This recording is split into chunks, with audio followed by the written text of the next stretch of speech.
Here with senior center fielder Kwan Adkins, one of four Demon seniors playing their final home games this weekend. And Kwan, 4 years, they say it goes by in a blink of an eye, and I think they're pretty accurate with that statement. Man, that's so true. It's been a very quick 4 years. But it's been tremendous as well. I've had a lot of tough times, a lot of great times, met a lot of great friends and family at this place. So, hey, thankful for it. The first 3 years, I think, if you had to plan them out when you got here as a freshman, they didn't go the way you wanted to. I don't think anyone really could argue with that. This year, it's got to have been even more satisfying when you overcome a tough couple of years to have the season you're doing. I would imagine that's probably how you feel. Yeah, I mean, of course, like you said, first 3 years didn't go near the way I wanted it to. First year wasn't as bad, but the next two, it was kind of a very big drop off, especially from the standard I hold myself at. But I mean, it's gratifying having the success that I've had so far. But I mean, we're not done yet. We still got 8 more games left for the season. The conference tournament, we want to win that, so we still got some ways to go. First 3 years you've been here, the last weekend has always been at home. Mm-hmm. You're going to play your last home games, but you're still going to have another week of the season. Is it an odd feeling? Do you even think about anything like that? It's not odd, but at the same time, like I said, I'm happy to be here for one. Last week at the Bistro, it's been a great place for me. I'm sure all the seniors can attest to this. It's been a great place for all of them. At the same time, it's been kind of a curse as well. So last weekend here, just try to have some fun and get some wins and enjoy it. When you think back, you and Dave are the only two left from when your class came in. Kelsey was already here. Mm-hmm. Dan came a couple years after y'all been here, but you came in at a time when the program was going back on the upswing. Last year was not the year anybody wanted or really projected.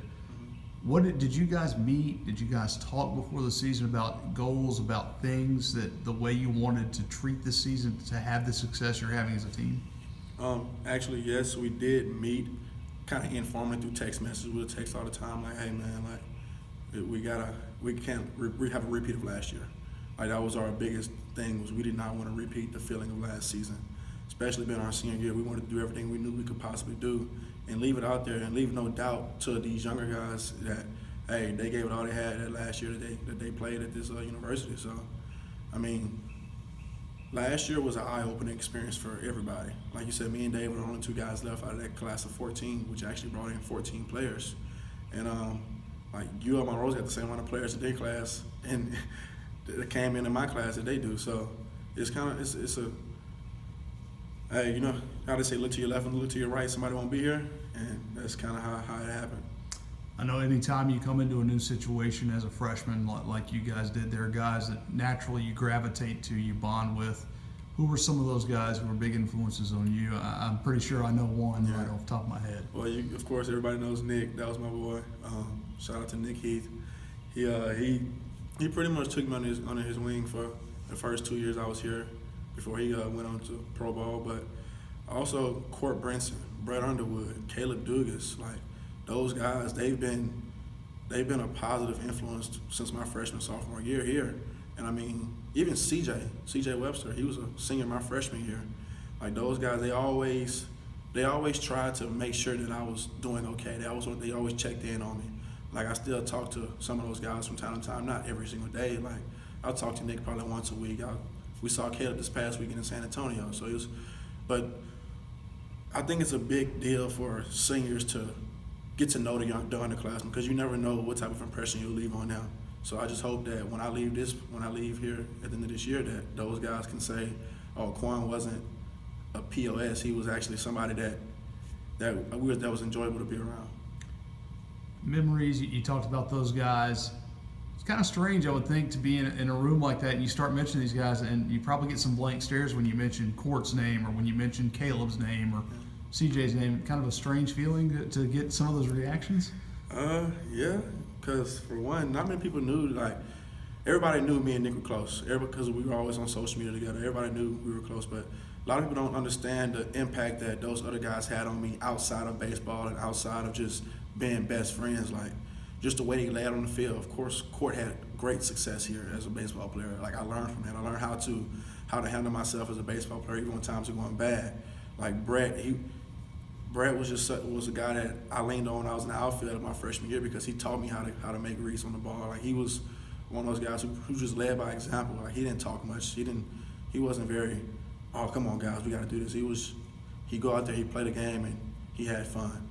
So just those like I said, those guys, they left a very strong impact on me throughout my years here. You mentioned social media. I saw your mom's post last week about the Notre Dame trip. I know that has to be a highlight, but there are probably numerous others through 4 years. What are a couple that you really will take with you, just moments on the field? As far as on the field, Notre Dame, of course, my first college start. That was unreal. I mean, got a chance to see touchdown Jesus and got a chance to walk on their football field. Hopefully that doesn't get to their athletic department. But man, it was great. And then Abilene, my freshman year, is where I had my first career home run there. And one thing that kind of really hit me was when we went 2-barbecue in the conference tournament. That freshman year, we lost to HBU, I'm pretty sure, the first game, and we got put out the game following after that. Like, that's a very memorable moment, but it's not a good memory. Like, we're going hopefully we can get into this tournament at the end of the season, and like, I'm going to have that memory stuck in my head in that feeling, because that was a terrible feeling. We were going into the 2 seed, and we're expecting to win this thing, and it hurt. It hurt really bad to see those guys cry. And that's another thing, like with Caleb and CJ and all those guys. Like, I've never seen a bunch of men feel a certain way about playing baseball. And so that kind of left a strong taste in my mouth of, man, I do not want to have this feeling again. And then going back to my sophomore year, we didn't do so hot either in the tournament. And last year we didn't even make it. So like that tournament's going to be a big role in our season. With such a new roster, a lot of guys don't even have the experience of going to Sugar Land. You've got 6 conference games left. It's not necessarily make or break. You've got a little bit of a cushion. But for these next 2 weekends, what do you tell these guys as you try to reach it and then position yourself for the tournament? One piece of advice for everyone that hasn't been. Well, have fun. Baseball is a game of failure, but at the same time, nobody likes failure. So just try your best to have fun and go out there and play every single game like it's your last. Because I mean, it's cliche as that sounds, you never know. So like, this is my last week at the Bistro. I'm going to do my best to leave the best impression I can on these fans here in Natchitoches that comes to the games and just play hard every single time I step on that field. That's my goal, is to play hard and leave no doubt of Kwan and give it all he had that day. So I mean, for everybody else that's going to experience the tournament this year, I mean, just have fun and enjoy it. Like, it's a great time, it's a great experience, and these memories will last. Your favorite memory from the Bistro? Just break it down to home games or home moments as you head into your final weekend there. That's a tough one. I'm replaying all these times I've seen guys run into the wall out there in the outfield. My favorite moment actually has to come from an inner squad. In the fall, there was a ball hit to right center, and Nick went full speed into the wall and knocked all his glasses and his head off, and that was probably one of my favorite memories. Not because I saw, not because of the way it happened, but it was just something that just stood out as one thing I'll always remember out there in that outfield. All right, Kwan, thanks so much. Thank you.